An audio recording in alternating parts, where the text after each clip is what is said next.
Hello everyone, I am Adam and welcome to the Vintage Sanctuary. I decided to go without glasses to avoid that annoying glare. However, it does show more of my wrinkles and I don't see very well, but hey, I guess that's life. So you can let me know in the comments below, with glasses, without glasses. I just got back from the National, had this crazy travel day yesterday by bus and then train and then plane and then a 3-hour layover and then another plane. So it was an all-day event. Wow, it was such an awesome experience. You know, what I thought was really cool is you had people who could buy not just comic cards, but say 5-figure cards. And they were rejoicing with people who were buying cards that were less than $100. Or maybe even, closer to $10, or maybe even several cards bundled together for $20 or $30 or whatever the case may be. And everybody was wonderful. And I don't want to start calling people out, although I'm sure I'll mention a few people throughout this video, because then I'd leave somebody out. And I'm still going through the process of subscribing where I have not subscribed, and starting to check out some content and stuff. So that's going to take me a few days. There's no way I'll be able to watch everybody's videos. And of course, that's understandable. I mean, all of everybody's videos, because it would just become too much. And that's understandable. And, I'm not expecting people to watch all of my videos either, unless they want to. Heck, if your life gets too busy and you cannot watch any of my videos, I totally understand. What can I say? Well, let me just say that I had not met any YouTubers until Wednesday night on the show floor. And so at first I was going around the show floor on Wednesday. Well, I say night, I guess late afternoon. I was going around the show floor on Wednesday, and I was just overwhelmed. I tried to be systematic at first, and eventually I gave up. It was just, I've never even been to a large show. I've been to sports card shows, but never anything that would be considered large. And this was just gargantuan.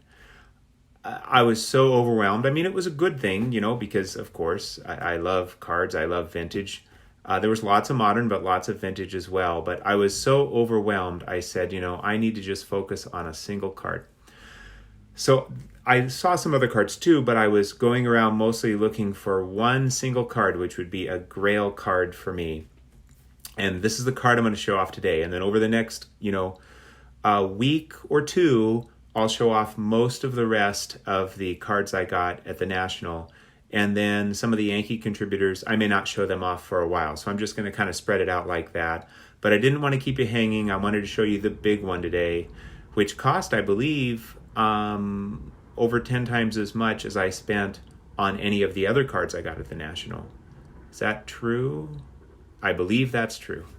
So I looked, and for this card I was going to be looking at a 1 grade or authentic. I thought probably authentic. 1 would probably be too much. And I found ones that I'm going to go ahead and share the price. My goal is not to focus on price, but I'm going to go ahead and share the price. So, I found ones of this card that were, I think the cheapest one, no pun intended, might have been $2,800, and there was probably some room there. I saw one at $3,100.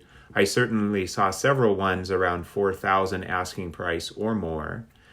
And most of them were really pretty beat up. Although, hey, it'd still be, for this card, for me, it'd be nice to have, a copy, even if it's got a lot of issues. But most of them were like really pretty beat up. But I saw this authentic, and it was calling to me, and I'm like, oh, this card is so, beautiful for an authentic. Way off center, has some issues. In fact, I think it's maybe been lightly trimmed, but it measures the full size, and I've compared it to other cards in that set. So I'm thinking maybe just a slight trimming to kind of make a couple corners look a little bit better, but it's slight. And so this authentic was calling to me, but I didn't want to make such a big purchase, without conferring with somebody that has more experience than me. Well, lo and behold, Mike Moynihan happened to run into me. He saw me first and said, Adam. And I don't remember what my first words to him were, but I said something like, Mike, man, it's so great to meet you. Hey, would you come look at a card with me? Because I thought this thing may not last long. And so he's like, sure. So we went over, and it turns out the dealer, asking price was $2,700. I was hoping to get it for $2,500. But it turns out this dealer, Mike had an established relationship with. In fact, he had bought his Mickey Mantle rookie card from this dealer, MM7 Sports Cards out of Oklahoma. In fact, I believe Mike had drove to get that card in Oklahoma. So Mike went ahead and we talked about the card, looked at comps, and Mike went ahead and negotiated for me, and we got to the $2,500. So thank you so much, Mike. I don't know if I would have got there, although, if I couldn't get all the way down to $2,500, I still would have bought the card. And so, and then the next day I'll be open and confess, I was like, oh, the dealer, let me say this, I'm backing up, Mike Holland is his name.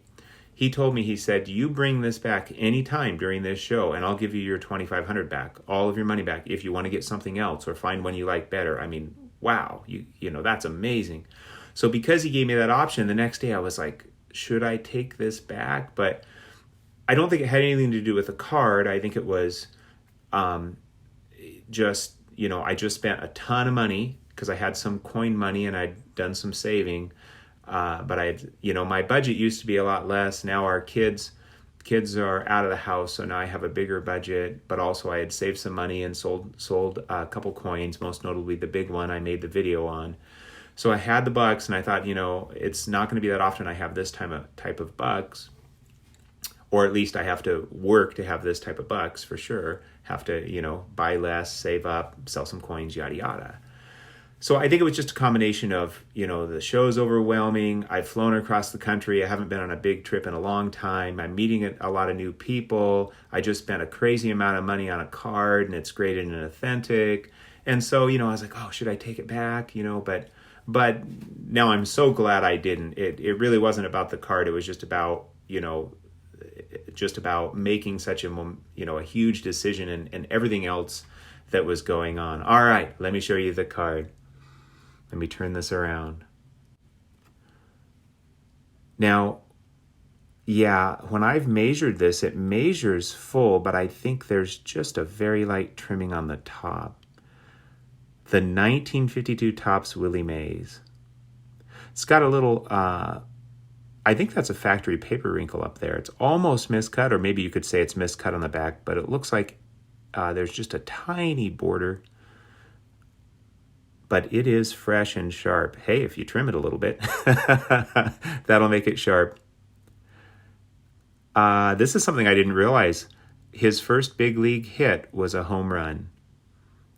And of course, he was the Rookie of the Year in 1951 and went on to a phenomenal career.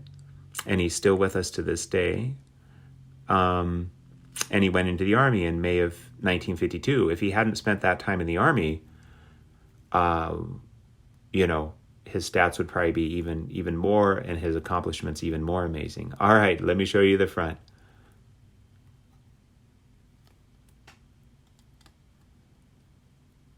Wow.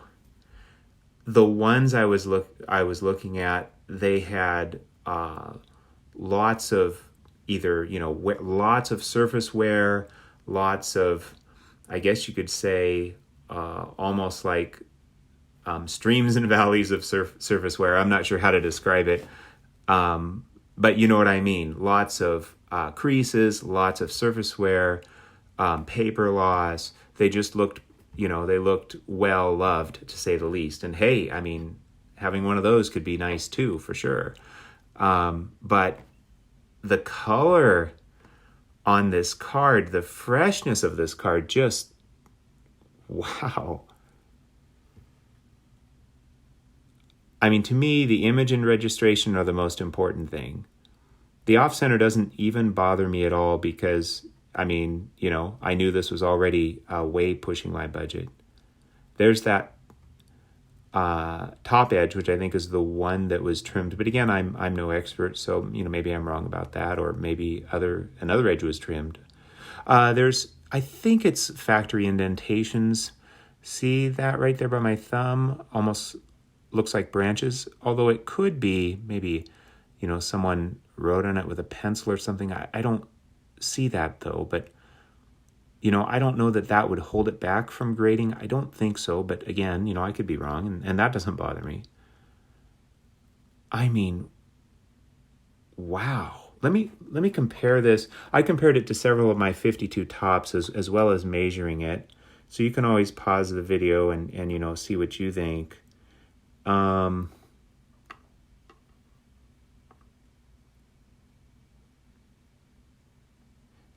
it's maybe kind of hard on a video, but I mean, it's, again, comparing it to others,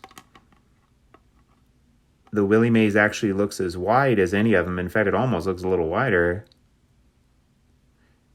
But the top bottom, I think, might be just slightly short. Just, again, if you measure it with a ruler, it seems to be, full-sized. So that's what I'm thinking. It was just a real light trimming. But I'll try to get you as close of a view of the front here as I can. Maybe I'll try to show that. Oh, there's maybe a little indentation. I mean, it's really slight right there. If you hit it right with the light. Something I forgot to add, a dealer let me hold a PSA 6 and take a couple pictures of it as if it were mine. He had just sold it, I believe, for between $46,000 and $47,000, but still had it in his case because whoever bought it needed to complete the transaction, get the money, or however they were completing the agreement.